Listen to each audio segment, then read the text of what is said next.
गोरखाओं की आवाज को बुलंद करने के लिए चैनल को सब्सक्राइब करें और खबर को लाइक शेयर करें। जय गोरखालैंड, भारत माता की जय। गोरखा भारतीय 11 जनजाति महासंघ द्वारा राष्ट्रीय राजधानी नई दिल्ली स्थित जंतर मंतर में आज धरना प्रदर्शन आयोजित किया गया, जिसमें आसाम, हिमाचल, देहरादून, लखनऊ, दिल्ली, एनसीआर से गोरखा समुदाय एकत्रित होकर भारत सरकार से जोर शोर से अपनी मांग पूरी करने को कह रही है। गोरखाओं ने भारतीय जनता पार्टी को साल 2009, 14, 2019 और इस बार भी 2024 में दार्जिलिंग संसदीय क्षेत्र से सांसद जिताकर नई दिल्ली भेजा, लेकिन हर बार मात्र आश्वासन के कुछ भी प्राप्त नहीं हुआ है। महासंघ के महासचिव एंड्रयू गुरुंग ने जानकारी देते हुए कहा कि गोरखाओं को अभी तक इंसाफ नहीं मिला है। बीजेपी चुनावों के मैनिफेस्टो में गोरखाओं के परमानेंट सॉल्यूशन की बात कहती है। यहां तक कि प्रधानमंत्री नरेंद्र मोदी ने गोरखाओं का सपना मेरा सपना दार्जिलिंग जिले के सिलगुड़ी में साल 2019 के चुनाव के दौरान एक जनसभा में भी कहा था, जो अब तक बेमाना साबित होता है। आपको बता दें कि यह महासंघ लगातार गोरखा समाज से जुड़े हुए 11 जातियों को जनजाति बनाने की मांग लगातार करती रही है और इसी क्रम में राष्ट्रीय राजधानी नई दिल्ली स्थित जंतर मंतर में उन्होंने आज धरना प्रदर्शन का कार्यक्रम आयोजित किया। आइए देखते हैं इस कार्यक्रम के दौरान दिन भर की गतिविधियां क्या रही।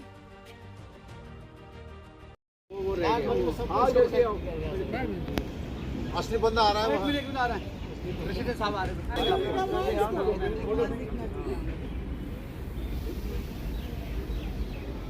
गोरखा मैदान पे प्रधानमंत्री स्वयं इलेक्शन कैंपेन किया अभी पहले से ही भारत के शेड्यूल ट्राइब लिस्ट में टिकट किया और ये कोई नया मांग नहीं, बहुत पुराना मांग है और ये बहुत ही जायज़ मांग है, क्योंकि शेड्यूल ट्राइब के लिए जो भी हमारी क्राइटेरिया होगी वो सब हम मीट करते हैं। जैसे जियोग्राफिकल रिमोटनेस हो गया या हमारा कॉन्टैक्ट क्षेत्र क्या हो गया, ये सब मिलाकर हमारा जनजाति का दर्जा मिलने के लिए हमारा सारा क्राइटेरिया पूरा हो गया। मगर एक तरफ पब्लिक में सरकार कहती है कि हम आपको देंगे, यहाँ तक कि प्रधानमंत्री नरेंद्र मोदी ने हमारे क्षेत्र में आकर ये 11 जातियों के एक नाम लेकर कहा कि आप सबको ये दर्जा दिया जाएगा और कहा कि आपको सपना मेरा सपना भी कहा। इतना समय बीत के चला गया और समय समय में जब साथी लोग आरटीआई से पूछते हैं या पार्लियामेंट में पूछा जाता है, कल ही पार्लियामेंट में एक जवाब आया सिक्किम के हमारे एक सांसद ने राज्यसभा में पूछा, तो सरकार का जवाब, आधिकारिक जवाब, लिखित जवाब ये आता है कि जो हमारे मोडालिटीज के हिसाब से क्राइटेरिया है वो आप मीट नहीं करते और आरजीआई जो है हमारे जिनका कंकरेंस चाहिए होता है, सहमति चाहिए नहीं मिली, इसलिए ये आपको नहीं दिया। तो ये एक ही लोग जब पार्टी में होते हैं तो कहते हैं होगा, होने के समय में यही बातें की जाती हैं और इन्हीं सब प्रतिज्ञाओं को लेकर ही वोट बटोरा जाता है। तो ऐसा लगने लगा जैसे हमारे क्षेत्र के लोग केवल एक वोटिंग मशीन है, केवल वोट से बात लंबी झूठ की श्रृंखला में ये एक कड़ी ऐसे बहुत सारी प्रतिज्ञाएं हैं जिनमें से कुछ भी पूरा नहीं हुआ। जैसे मैं कहती हूँ एक चीज पूरा नहीं किया, इसीलिए यहाँ हमारे महासंघ के साथी लोग आए हुए हैं और दिल्ली में आके धरना दे रहे हैं। मैं भी यहाँ सॉलिडारिटी के लिए आया हूँ, एक पास में आया हूँ और हमारा यही कहना है सरकार से कि जनता के वहाँ पे कोई अभी जनता की आपकी नहीं की है उसको आप पूरा कीजिए, क्योंकि सरकार वो 2,500-3,500 रुपये बोलते ही नहीं, उनको पूछो तो कहते हम तो दे रहे हैं, मगर पार्लियामेंट में सवाल पूछा जाता तब कहते कि नहीं दिया जा सकता। तो सरकारी यंत्र को प्रयोग कहते हैं करने के लिए हम नहीं दे सकते और सिर्फ उसको कहते हैं कि मोडालिटीज मोडालिटीज के हिसाब से आपकी क्राइटेरिया पूरी नहीं या क्राइटेरिया पूरी नहीं हो सकता। तो आज यहाँ हमारे जो दलों के साथ हैं राजू मिश्र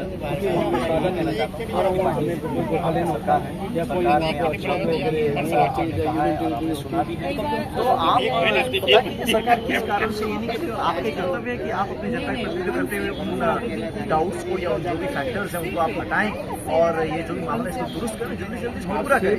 इसी के लिए तो आप चुनेंगे, इसी के लिए आप पीछे गए।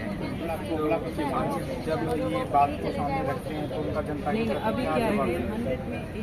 जब वो जंतर मंतर में आएंगे या जब उनके बाइट लेंगे या जब वो जनता के बीच में होंगे, वो तो यही कहते हैं कि बस आजकल में होने वाला है, बस रेल चल चुकी है। वास्तव में तो ये है कि रेल अलॉट भी नहीं हुई इस समय। तो ये इसीलिए मैं कहता हूँ कि ये झूठे आश्वासनों का पुलिंदा जो है ये ज़्यादा समय तक नहीं चलता, और ये सरकार के लिए नैतिक भी नहीं है कि आप झूठे आश्वासन रखें। आपका काम है जो प्रतिज्ञा की गई है, जो जायज़ बात है उसको आप पूरा करें। आज का इनका कार्यक्रम है, एक दिवसीय कार्यक्रम, और आने वाले दिनों में ये और कार्यक्रम भी चलेंगे। मैं भी आजाद होने के बाद एक भी कॉलेज नहीं बना, एक भी वो नहीं है वहाँ पे। मेरी तरफ से समर्थन होना चाहिए। वही है, अभी चाहे कांग्रेस के भी हमको कुछ नहीं मगर कांग्रेस ने मगर बीजेपी से अगर कुछ बात सुनता क्योंकि कम से कम उन्होंने कुछ ना कुछ किया, क्योंकि उसके प्रूफ है। हम बोल सकते कि भाई बीजेपी दे दी, जीटे कम से कम ऑटोनॉमिक बॉडी दी है, कम से कम उन्होंने सोचा कि भाई इनका एक अधिकार मिलना चाहिए करके उन्होंने इतना सोचा। और बीजेपी तो नाम नहीं ले, अब उसको 4 बार जिता है, कांग्रेस के में एक ही 2 बार जीता है।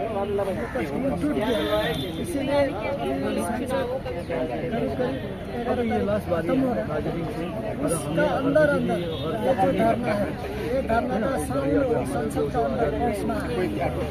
उन लोग को खाना में पहुंचा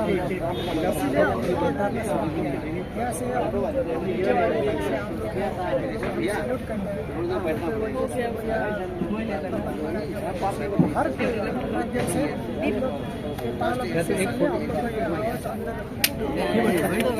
भाई नंबर भाई अहिले दिन्छ इलेक्सन आने वाले दिसंबर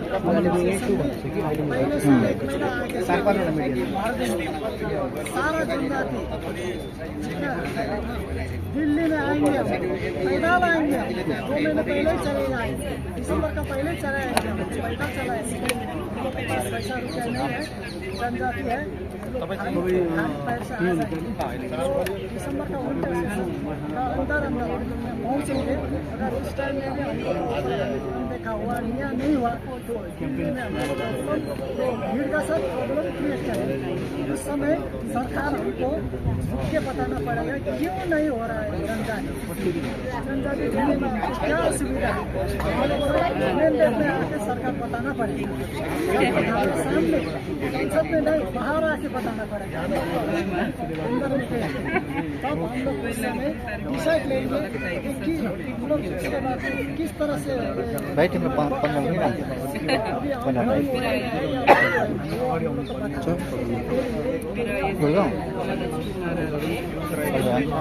कम हो गई है, बाहरी लोग इतने आ गए।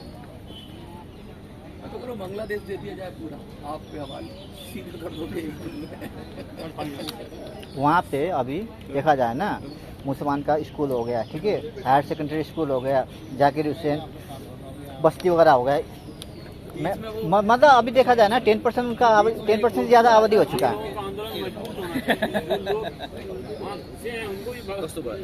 बोलना नहीं चाहिए, लेकिन थोड़ा पॉलिटिकल सपोर्ट भी मिलता ना वहाँ का।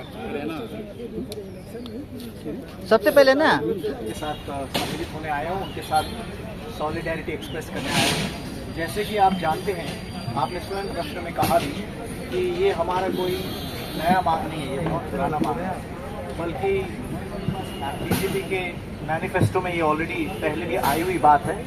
और बीजेपी के मैनिफेस्टो में ही नहीं, परंतु हमारे प्रधानमंत्री नरेंद्र मोदी जी ने वहाँ हमारे क्षेत्र में जाकर ये जातियों का नाम लेकर, एक एक नाम लेकर उन्होंने कहा था कि ये सब निश्चित ही सम्मिलित होंगे इस सूची में। और उन्होंने कहा था, उसी समय उन्होंने कहा था, जो हमारे साथी लोग बार बार याद करते हैं कि गोरखाओं का सपना भी मेरा सपना है। तो खैर वो सपना तो सपना ही रह गया। हमें क्या पता था सपना का मतलब दर्शन नहीं होता, सपना का मतलब केवल एक मिथ्या होती है। मगर प्रधानमंत्री जी ने उस समय सपना को एक मिथ्या के रूप में प्रयोग किया था, और हमने सोचा सपना का मतलब एक दर्शन होता है, क्योंकि कहते हैं ना सपना देखो तो पूरा हो जाएगा। उस हिसाब का सपना नहीं था। तो आज बड़ी दुख की बात है कि इस प्रकार से हमारे जनजाति महासंघ के साथी लोग दिल्ली से और दार्जिलिंग से और अन्य जगहों से यहाँ पर एकत्रित हुए अपने मांग को लेकर, और ये हमारी डेमोक्रेसी का एक विडंबना है कि स्वयं सरकार ही कुछ चीज़ को प्रॉमिस करती है और उसको प्रॉमिस को याद दिलाना पड़ता है, और कई बार तो प्रॉमिस से वो मुकर भी जाते हैं, अपने जो उन्होंने जो वादे किए उससे मुकर जाते हैं। और उनमें से ये जो वादे जो मुकरे हैं हमारे साथ, तो बहुत सारे ऐसे घटनाएं हुई हैं। उनमें से ये हमारी गोरखा जाति का जो जनजाति की सूची में सम्मिलित होने का जो मांग है, ये उन्हीं के द्वारा दिया गया वायदा है और उन्हीं के द्वारा इसको नकारा भी गया है। कल ही जो है पार्लियामेंट में हमारे सिक्किम के एक सांसद ने इसी जनजाति के विषय में पूछा था और उनको भी यही जवाब दिया गया कि हमारे जो ड्यू प्रोसेस है, हमारा जो मॉडलिटीज़ है इसको करने में, उसके तहत आपकी ये मांग को हम पूरा नहीं कर सकते कहकर साफ साफ सरकार ने लिखा हुआ है। तो इसमें तो हम तो यही शुरू से ही जानते थे कि सरकार जो पार्टी इस समय सरकार बनाई है वो झूठ बोलने वाली पार्टी है, झूठ बोलती है, अपने वादे को पूरा नहीं करती, और हम तो इसको साफ साफ जानते थे। मगर ऐसे कई सारे घटना, जैसे कल की जो सरकार का जो अधिकृत जवाब है पार्लियामेंट में, और इससे सच्चा जवाब तो हो नहीं सकता, उस अधिकृत जवाब में कल ही उन्होंने लिख कर दिया है कि हम अपने मोडालिटीज़ के हिसाब से जो हमारा है इंक्लूजन इन एसटी लिस्ट, उसके हिसाब से ये आपका हम पूरा नहीं कर सकते। तो हम चाहते हैं कि सरकार जो पार्टी सरकार चला रही है, उनके नुमाइंदे या उनके जो प्रतिनिधि हैं, जो वो लोग जाकर हमारे लोगों से जो बार बार झूठ बोलते हैं, हमारे लोग भी अब इस झूठ को देख चुके हैं और इसी कारण से आज यहाँ पर आए हैं, इसी कारण से आज यहाँ अपना आक्रोश प्रकट करने आए, और हम भी इसी सॉलिडारिटी में हैं। आपको पता है कि मैं इसी लोकसभा में मैं इस बार प्रत्याशी भी था, कांग्रेस पार्टी की तरफ से प्रत्याशी था, और हमारे मैनिफेस्टो में हमने साफ साफ कहा है कि ये इंक्लूजन जो है वो हमारा एक दायित्व है और हमारी प्रतिबद्धता है। इतना ही नहीं, भाजपा सरकार जो केंद्र में है, बंगाल में तो भाजपा सरकार नहीं है और सिक्किम में भी नहीं है, उन जगहों से रिकमेंडेशन भेज दिया गया और रिकमेंडेशन भेजने के बावजूद भी यहाँ उस पर कोई अमल नहीं हुई। हमारे गोरखा समुदाय के लोग बहुत संख्या में, सबसे ज़्यादा अगर संख्या में गिनी जाए तो आसाम क्षेत्र से आते हैं, और आसाम से तो कोई रिकमेंडेशन भी नहीं भेजा, जबकि वहाँ भाजपा की सरकार है। तो इसी से इस पार्टी की नीयत और खासकर इस पार्टी की जो सरकार है उसकी नीयत साफ दिखती है, और ये समय आ गया है कि अब लोगों को प्रति जो उनका वादा है उसको पूरा करें, अन्यथा लोगों का आक्रोश बढ़ता जाएगा। और आप जानते हैं कि डेमोक्रेसी में लोग ही सबसे बड़े होते हैं, और जनता का जो एक संकल्प होता है, जनता की जो इच्छा होती है, जनता का जो आकांक्षा होती है, उसी के लिए सरकार बनाई जाती है। जो सरकार आकांक्षा पूरी नहीं कर पाती फिर वो निकम्मी सरकार मानी जाती है, लोग उसको बदल देते हैं। एक सवाल, गोरखा समुदाय की जो शारीरिक बनावट बिल्कुल ही फिट है ट्राइबल्स में आने की। गोरखा जहाँ रहते हैं वहाँ वो इलाका जो पहाड़ी है वो भी जो है ट्राइबल्स में आने के लिए फिट है। जो उनका गोरखा का कल्चर है जो उन्होंने बात में दिखाई, ये सब जो है फिट है। तो फिर जब 1947 में देश आज़ाद हुआ, संविधान बना, सभा, क्या लग रहा है कि क्या आपके साथ उस समय से ही नहीं हो रहा है भेदभाव? सारे लोगों को डाला गया और आपको छोड़ दिया गया। दूसरा सवाल ये है कि क्या वर्तमान जिस सरकार पर आप आरोप लगा रहे हैं वो तो अभी 10 साल से आई है, क्या वो वोटिंग पॉलिटिक्स में फंसी हुई है कि बाकी जो पहले से ट्राइब्स में हैं उनके प्रेशर में आ रही है? देखिए, जैसे आपने कहा, हमारा तो गोरखाओं का इतिहास ही सरकार से धोखा का इतिहास रहा है, और विशेष करके पिछले आप जो 10 साल की बात कर रहे हैं, और 10 साल क्या, हमारे क्षेत्र से तो 15 साल से वो जीत रहे हैं। हमारे यहाँ तो विशेष रेखांकित करके कहा जा सकता है कि ये जितने बार भी हमारे वहाँ से MP बन के आए, जो इंडिया में आप लोग ने देखा होगा कि हाइट जो चाहिए 165 सेंटीमीटर, यानी कि 5 फुट 5 इंच की हाइट चाहिए, और वेट चाहिए 65, और इससे कम हो तो उसको पुलिस में भर्ती नहीं मिलेगी। और इस हिसाब से हम किसी भी यूपी पुलिस हो, बिहार पुलिस हो, दिल्ली पुलिस हो, कहीं भी जाएंगे हम अनफिट हो जाएंगे, क्योंकि हमारा शरीर की जो बनावट है, हाइट भी कम है, वेट भी कम है, इस वजह से हमें कहीं नौकरी नहीं मिलती है। अगर हमें गोरखा आरक्षण मिल जाएगी, शेड्यूल ट्राइब फैसिलिटी मिल जाएगी, तो हमें गोरखाओं की सबसे बड़ी जो है हाइट की 4 फुट 10 इंची वाली 5 फुट की वो छूट मिल जाएगा, तो हमें 50% नौकरी में जाने के चांसेस बढ़ जाएगी।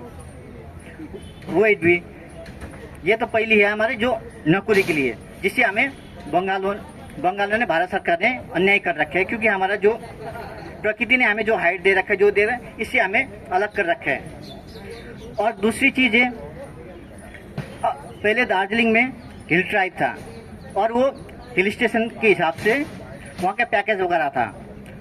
कलकत्ता से वो या सेंट्रल कोई भी वहाँ पे जाते थे जॉब के लिए तो उसको हिल अलाउंस मिलता था स्टाफ को वहाँ पे।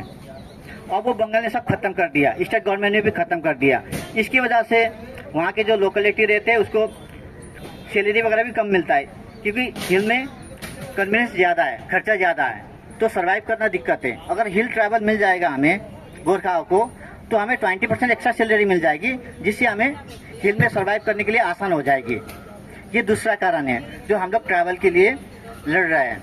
और दूसरी चीज़, आज के टाइम में कॉमन करके सबसे हम गोरखाओं की कम्युनिटी में जनसंख्या में, शिक्षा में बहुत कम है।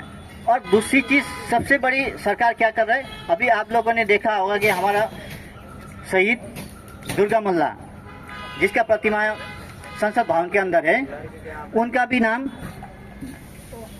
दुर्गा मल्ला कर रखे थे जी। और जितने भी लोग हैं वो जस्ट लाइक भारतीय हैं, हमारे भाई हैं, और इनके साथ कदम से कदम मिला के मैं हमेशा साथ खड़ा रहता हूँ। और कंचन जी का सुबह फ़ोन आया कि हम लोग दिल्ली पहुँच रहे हैं, तो हमने कहा आपका स्वागत है, आप आइए, हम जिस लायक हैं आपके साथ खड़े हुए हैं, हाजिर हैं। और गोरखाओं की समस्याओं को आम जनता को भी समझना चाहिए कि ये किस परेशानी से गुजर रहे हैं, उनके साथ क्या क्या समस्याएं हैं। और आपने अभी एक सवाल किया कि वहाँ वो लोग आ जाएंगे, भगा देंगे। यार देश में इतने कम लोग हैं, वहाँ के कौन किसको भगा रहा है? चीन पे कब्जा हो गया, उसके ऊपर बात नहीं करते हो आप, सरकार से सवाल नहीं करते हो। ये विषय अलग, विषय नहीं, वही विषय, वो अलग भगाया नहीं तो टुकड़े कैसे हो गए इस देश के? ऐसी बात कर रहे हैं आप। टी बगान पे जितना भी आदमी है ट्राइबली काम करता है, मास्केर हो रहा है, लगातार रेप हो रहे हैं। सुनिए, टी बगान पे जितने भी लेबर काम कर रहे हैं आज, बात करते हैं, उनकी क्या समस्याएं हैं आप समझ लिए कि उनको मनरेगा से भी कम पैसा मिल। हाँ नमस्कार और जय गोरखा जय भारत। मैं आज की इस कार्यक्रम का मेन मकसद और इसका मेन गोरखा भारतीय 11 जनजाति महासंघ का राष्ट्रीय अध्यक्ष श्री कंचन गुरुंग यहाँ हैं, और मैं स्वयं महासचिव गोरखा भारतीय 11 जनजाति महासंघ का, और इसी तरह से दिल्ली प्रदेश का गोरखा भारतीय जनजाति का प्रेसिडेंट, और इसी तरह से हमारा ट्रेजरर यहाँ नागेंद्र लाल जी, और इसी तरह से हमारे रिजवान जी हमारा एडवाइजर हैं जनजाति महासंघ का, और यहाँ हेनरी भैया ये भी हमारा एडवाइजर है इस जनजाति महासंघ का, और यहाँ महेंद्र गौतम जी वो भी हमारा गोरखा भारतीय जनजाति महासंघ। देखना पड़ गया आज आपको जंतर मंतर, लगातार आते रहते हैं आप गोरखा लैंड की डिमांड के लिए, लेकिन आज क्या स्पेसिफिक है, क्यों आए हैं आज जंतर मंतर? हाँ मैं अच्छा आप अध्यक्ष।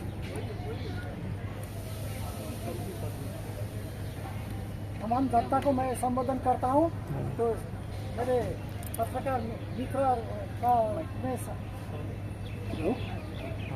उन लोग को भी मैं सैल्यूट करता हूँ। तो अभी ये पार्लियामेंट का सीजन चल रहा है, तो हम लोग दार्जिलिंग में बैठ के हमारे संसद के ऊपर विश्वास रख के, हम लोग उन पर भरोसा रख के घर में बैठ के सब कुछ देख रहा हूँ। हम लोग टीवी चैनल से लेकर मीडिया, जितना इलेक्ट्रॉनिक मीडिया है वहाँ से हम लोग खबर कलेक्ट कर रहा हूँ। लेकिन इस बार क्या हो गया, हम लोग के दिल में एक हताश से एक निराशा आ गया, एक गुस्सा भी आ गया। तो हम लोग को क्या लगा कि इस बार के संसद में जो बिल प्लेस हो रहा है, तो उसमें हम लोग का गोरखा का कोई भी एक छोटा सा शब्द गोरखा जी तक को मेंशन नहीं हुआ, वो मिनट में नहीं आया है। तो इन लोग ने इस बार 24 का इलेक्शन में भी जो बीजेपी सरकार का इलेक्शन मैनिफेस्टो में अगले बार तो थोड़ा कुछ मेंशन किया था, इस बार हम लोग का गोरखाओं का कोई भी समस्या का एक भी सूत्र वहाँ पे मेंटेन नहीं हुआ है। इसमें इलेक्शन मैनिफेस्टो में भी नहीं आया। अभी पार्लियामेंट सेशन में जो चल रहा है वहाँ भी हम लोग का नाम नहीं आ रहा है। तो हम लोग सोच रहा है हमारे एमपी साहब, जिसको हम लोग अपना बलबूता में वोट दे, उसको जीता के हम लोग रिप्रेजेंटेटिव भेजा है पार्लियामेंट में, वो क्या कर रहा है, हम लोग के साथ वो छल कर रहा है, एक ऐसा मैजिक जैसे कर रहा है। तो मुंह से बोलता है, पार्लियामेंट में जो काम होता है उसका कोई रिजल्ट भी नहीं देता है, हम लोग का दिल का बात कभी नहीं रखता है। वो क्या कर रहा है क्या नहीं कर रहा है, हम लोग इसमें अनयोल हो गया, हम लोग इसमें दुविधा में पड़ गया। इसलिए हम लोग सोचा है तो पॉलिटिकल डिमांड है, हम लोग का गोरखालैंड तो पहले से ही हाई है, उसमें हम लोग का 6 शेड्यूल जो पास होके अभी सेंटर में आके ऐसे पढ़ा रहा है, उसका भी कोई सवाल नहीं उठ रहा है।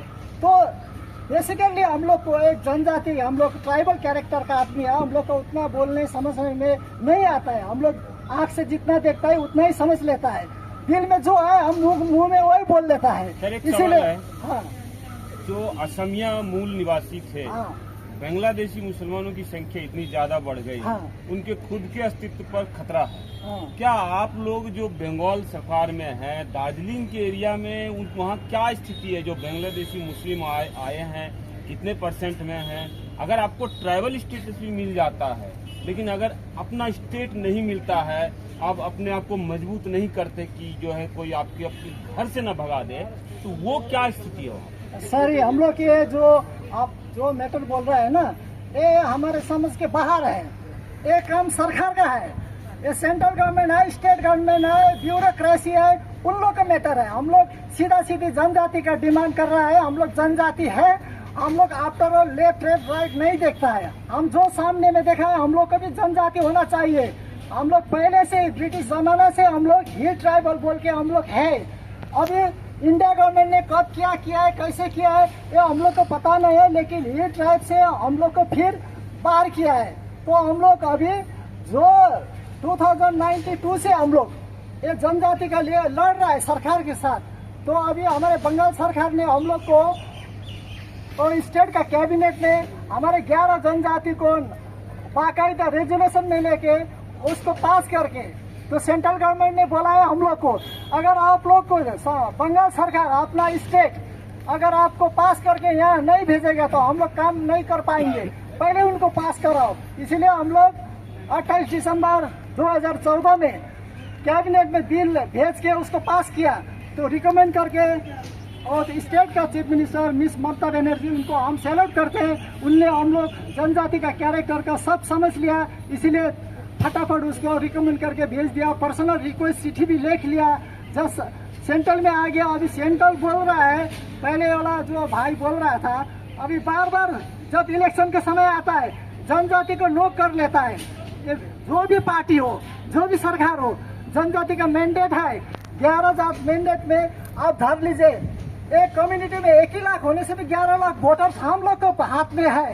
हम लोग सरकार को बना सकते हैं, बिगाड़ भी सकते हैं। इसीलिए जब इलेक्शन का समय आता है तो जनजाति को फोकस करके हम लोग को लॉलीपॉप खिलाने के लिए बोलता है। हर समय हर का बात कोई बोलता है आप लोग को जनजाति पहले होगा, गोरखालैंड बाद में होगा। कोई बोलता है आपको जनजाति का अमृत देने के लिए सपना सोच रहा है। इस बार तो मोदी जी ने जाके बोला है हम आप 11 जनजाति को लिए देने के लिए जो सपना था वो सपना के नजदीक पहुंच गया है। तो हम लोग सोचा था इस बार हमारे संसद जो है इतना सुनने के बाद तो उसको काम करने का तो एक जगह तो मिल ही गया है। हम सोच रहे तो वो जगह मिल गया है, हमारे साथ में है वो। अभी इस बार हम लोग तो कोई ना कोई संसद में बिल लाएगा, लेकिन इस बार तो हमारे नाम भी नहीं आया संसद में। इसीलिए दुख होके हम लोग फटक से इतना दूर से लगातार गोरखास के बारे में कहा जाता है कि बीजेपी का ट्रेडिशनल वोटर है। एमपी भी बीजेपी के आप जिताते हो, स्टेट गवर्नमेंट ने आपको सहमति दे दी, एक तरह से आपके जो प्रस्ताव भेज दिया केंद्र को, तो क्या वजह रही कि जिसके वोट